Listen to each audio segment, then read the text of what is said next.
now dead Charlestowne Mall in St. Charles, Illinois.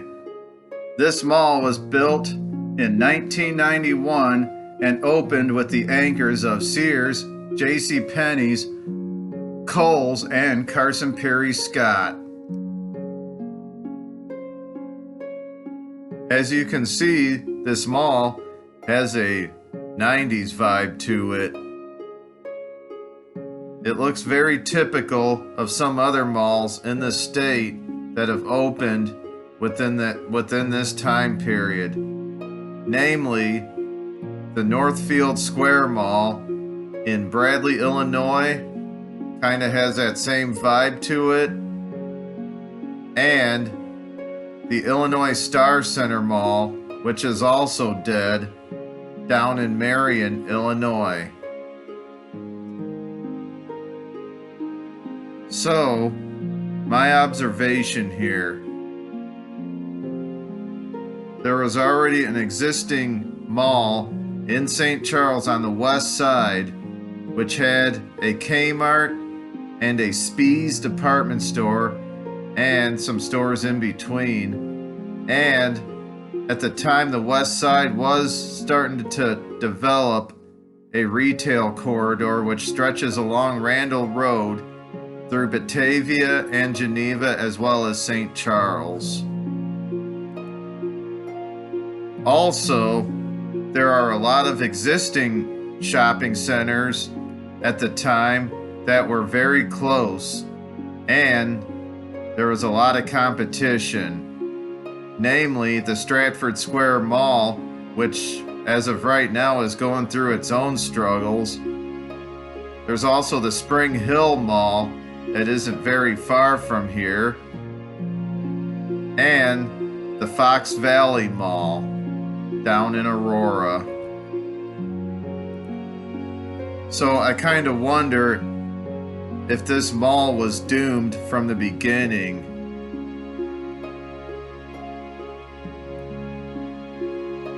So here's the layout of the Tri-Cities area, which includes Batavia, Geneva, and St. Charles. Through the east side of the three cities, there is a road, a major road called Kirk Road. It is a 4-lane highway that comes off of 88 called Farnsworth, and then it turns into Kirk Road after you cross Butterfield Road down in Aurora by the Outlet Mall. When you get into Batavia and Geneva, you see that there is a lot of light and sometimes some heavy industrial, and also some office parks, and then also some various other like small light industrial areas as well. And then even as you get into St. Charles, you start to see the DuPage County Airport and also a bunch of other light industrial things as well, such as R.R. Donnelley and Smithfield Foods.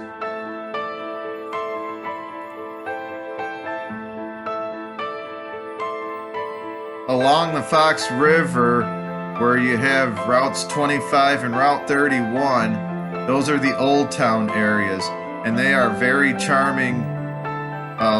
They have some very charming downtowns, which has a lot of local stores in there, and then you also have bike trails and things like that. A lot of older Victorian type homes. On the west, the far west side of the Tri-City area, there is a major 4-lane highway called Randall Road. And through the 90s and into the 2000s, it developed into a major retail corridor. Grocery stores, you have Kohl's, a lot of other medium-sized box type stores. Anything that you need, it's on Randall Road, anywhere from Main Street, Batavia, where it starts with a Jewel grocery store, all the way up to St. Charles at Route 38, where you have a Meijer store.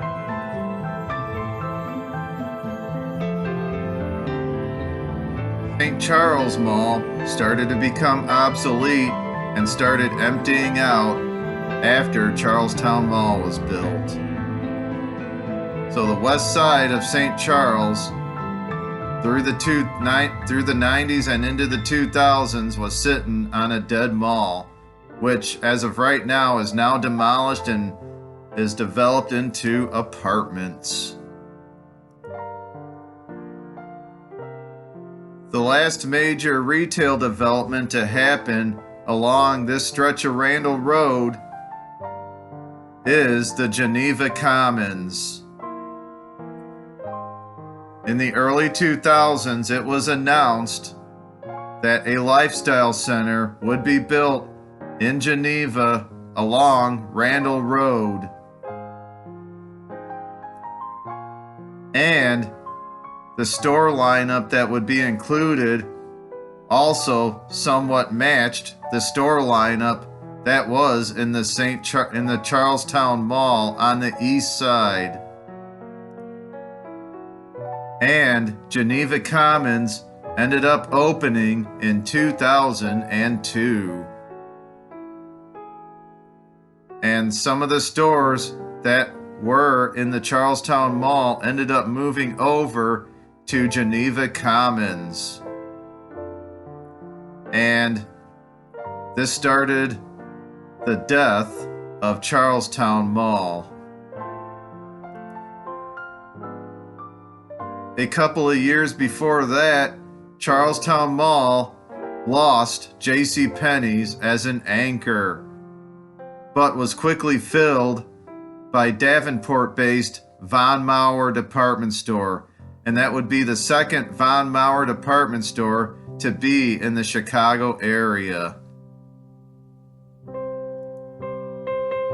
And for a minute, using slang here, for a minute, helped revitalize Charlestowne Mall as it was starting to die.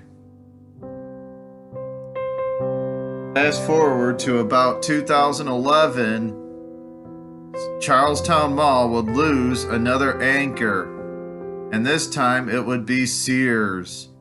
Ended up closing in the middle of 2011.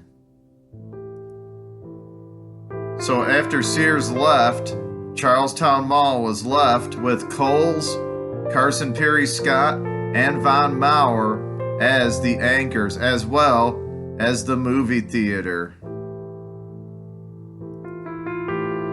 And, of course, with any dying mall, the city of St. Charles, of course, is starting to get concerned because this would be the second time a mall has died in their city. In 2013, the Krause Company acquired the mall property. And of course, you know how it goes. Major plans to redevelop the mall into retail, into mixed use. We're gonna build plazas. We're gonna do all this stuff and everything. We promise you, it'll be done in a couple of years. And we are not going to call it a mall anymore. We are going to call it the Quad of St. Charles to give it a nice neighborhood feeling to it. I mean, this is going to be grand. I mean, this is going to be great. This is going to be good for the community. So in 2014, they held a groundbreaking ceremony. And as you can see how well that went. Nothing. Broken promises. And the entire project was canceled in 2017. In May of 2015, the carousel was disassembled and taken out of the mall. And of course, when that happens, that is not a good sign. And another not so good sign is when Kohl's leaves a mall. And they ended up closing in 2016. 2 years later, The Bon-Ton, which owns Carson Perry Scott, ended up liquidating all of their stores, which includes the Charlestowne Mall. And as of today, the only things that remain at the Charlestowne Mall are a Von Maur and a theater.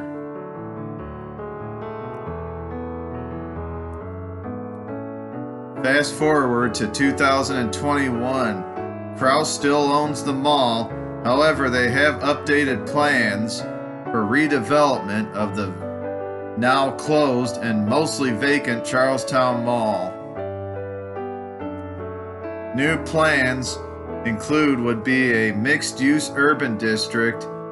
It would include a food truck plaza, an ice cream stand, amphitheater, and event gazebo. They're gonna keep the Von Maur department store if Von Maur chooses to stay there, and the theater. There's gonna be some dining patios and some specialty shops, and a hotel would be added to the site, and a bunch of apartments.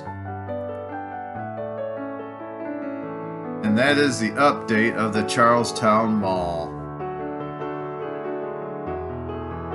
So thank you for listening to the vlog of the Charlestowne Mall, an update, and a little bit more history behind the Charlestowne Mall. If you are not a subscriber to my channel, please subscribe to my channel, please, for a lot more content to come. And to subscribe, just click on the icon at the end. I've also did a few other videos of some of the parts of the Charlestowne Mall over the last couple of years on my channel. I'll include those on the end screen. God bless you guys. Continue shopping at your local businesses and continue shopping at your local mall. Thank you very much. You guys are awesome.